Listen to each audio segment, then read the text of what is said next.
तुळसण फाटा ते तुळसण रस्त्यावरचा प्रवास ठरतोय डेंजर झोन. या रस्त्यावरील बिबट्याची दहशत अजूनही कायम.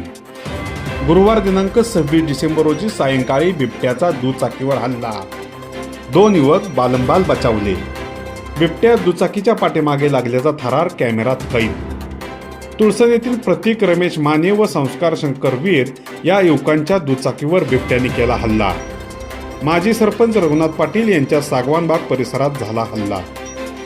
गत 1-1.5 महिन्यापासून दुचाकीच्या पाठीमागे बिबट्या लागत असल्याच्या अनेक घटना. वन विभागाने लावलेले सापळे ठरतायत कुचकामी. तुळसण विभागातील ग्रामस्थ भयभीत. वन विभागाच्या भूमीकडे ग्रामस्थांचं लक्ष.